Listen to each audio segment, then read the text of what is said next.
موسیٰ علیہ السلام چونکہ نبی ہیں، وہ جانتے ہیں کیسے اصلاح ہوتی ہے، تو موسیٰ علیہ السلام نے فرمایا بچنے کا ایک ہی طریقہ ہے، وہ جو چکی کو تھامے رکھتی ہے کیلی، اس کے قریب لگ جاؤ، اس کے قریب لگ جاؤ گے تو دانا اپنے کو بچا لے گا، دانے کا آٹا نہیں بنے گا۔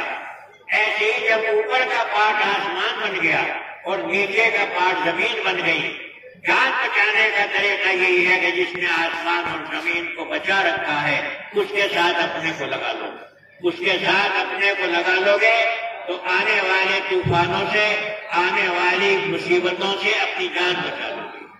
کوئی رستہ اس کے علاوہ ہے ہی نہیں۔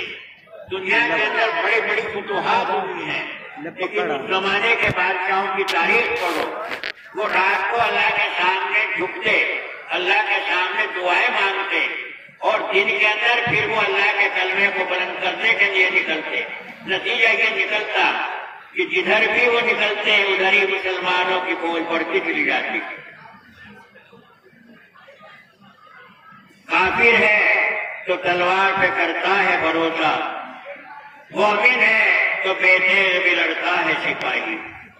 مسلمان کی شان ہوتی ہے، وہ تلوار کا غلام نہیں ہوتا، تلوار خود اس کی غلام ہوتی ہے۔ یہ چند باتیں میں نے عرض کی ہیں۔ ہمارے مہمان تشریف لا چکے ہیں، مولانا مفتی محمد عثمان صاحب۔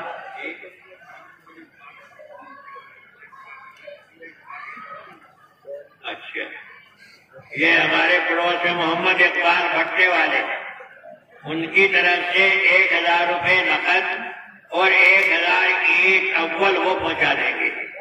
اللہ تعالیٰ ان کے کاروبار کا خیر و برکت عطا فرمائے۔ محمد سنور کے 500 روپے یہ بھی آگے چھوڑے۔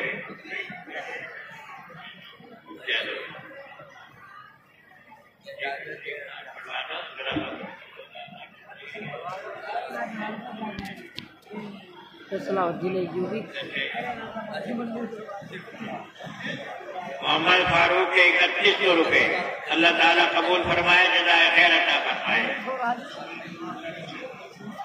محمد عثمان پوریا 6000 روپے، اللہ تعالیٰ قبول فرمائے، جزائے خیر عطا فرمائے۔ ہمارے مولی نور محمد صاحب جو بہت پرانے یہاں سے فارغ ہیں، جنہوں نے ایک زمانے پہلے مدرسے سے فیض